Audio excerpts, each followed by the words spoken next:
2 petak.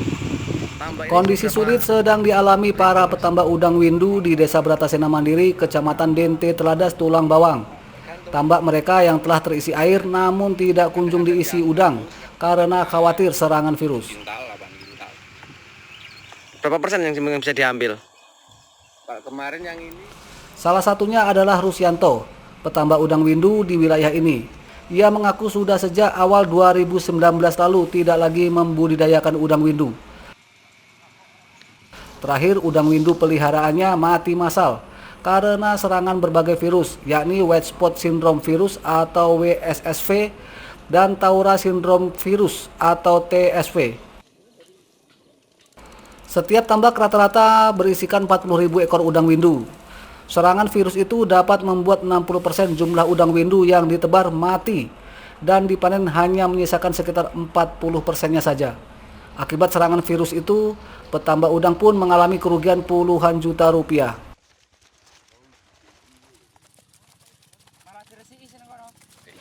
kotoran putih itu. Makanya susah sekarang itu, terutama di perairan kurang bersih. Penyebabnya sendiri? Ya virus itu tadi. Virus. Air tadi ya? Ya airnya kurang bersih. Ya yang jelas pengobatan juga kurang. Nah. Para petambak udang windu berharap kepada pemerintah untuk mencarikan solusi cara memberantas virus itu.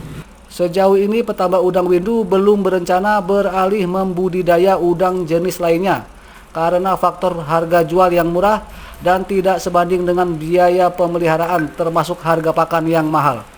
Mustaqim melaporkan dari Tulang Bawang.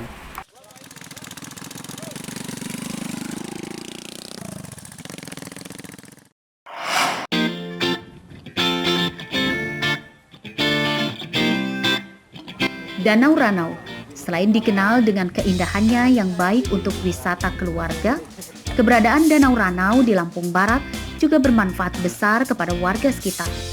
Pasalnya, Danau Ranau juga dimanfaatkan menjadi pusat kerambah untuk budidaya ikan tawar.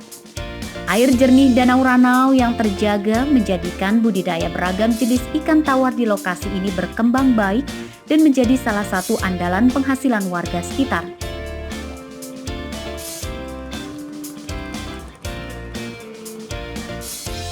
Ikan yang dibudidayakan di Danau Ranau diantaranya jenis ikan nila atau mujair, ikan lele, dan ikan baung. Meski demikian, budidaya ikan nila atau mujair lebih mendominasi keramba ikan di Danau Ranau. Di antaranya adalah Henry, warga desa Kagunan, Kecamatan Lumbok, Seminung, Lampung Barat.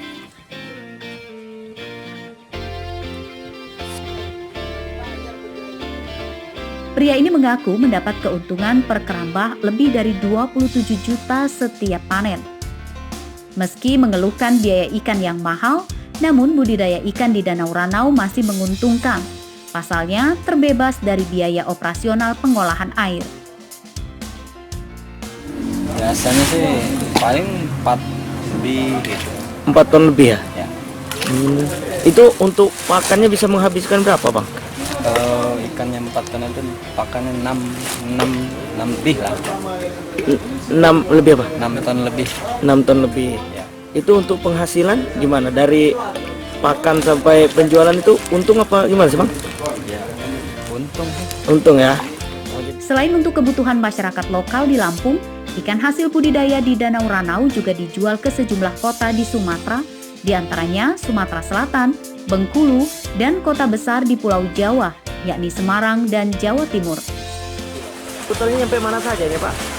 Wilayah pemasaran itu di Sumatera Selatan, Bandar Lampung, sampai ke Semarang, Pasuruan, Jombang, dan Surabaya. Pendistribusian ikan sendiri, Bang, itu berapa ton, Bang, dalam sehari, Bang? Kapasitas produksi marketing kita yang saat ini sudah berjalan itu kurang lebih 60-70 ton dalam 1 bulan. Di Danau Ranau tercatat lebih dari 300 kerambah ikan milik warga sekitar dengan aneka budidaya ikan tawar. Danau Ranau adalah danau terbesar kedua di Pulau Sumatera setelah Danau Toba di Sumatera Utara. Danau Ranau yang berada di perbatasan Provinsi Lampung dengan Sumatera Selatan memiliki khas air yang tawar. Rosandi melaporkan dari Lampung Barat.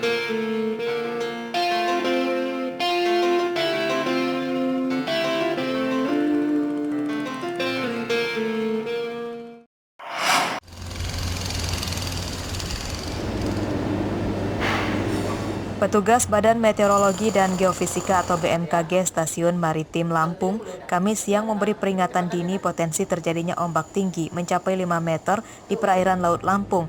Hal ini disampaikan oleh Kepala BMKG Stasiun Maritim Lampung, Andi Cahyadi pada Kamis siang di kantornya. Itu awannya lihat hujannya kayak gitu tuh.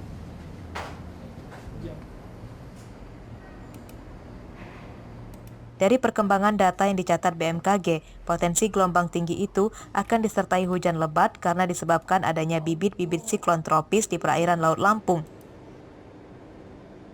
Kecepatan angin dari arah selatan Jawa menuju Sumatera mencapai 4 knot atau sekitar 80 km per jam. Analisa perakiraan cuaca itu akan berdampak pada ombak tinggi di Laut Lampung bagian barat, Selat Sunda, dan Laut Teluk Lampung.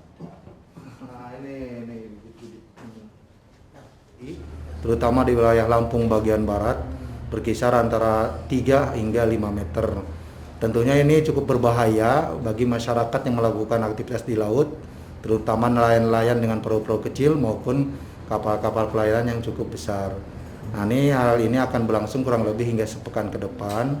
Waspada untuk teman-teman yang melakukan aktivitas di laut, terutama yang melalui jalur-jalur barat wilayah perairan barat Lampung. Ombak tinggi yang melanda Laut Lampung itu diperkirakan akan sampai bulan Maret mendatang.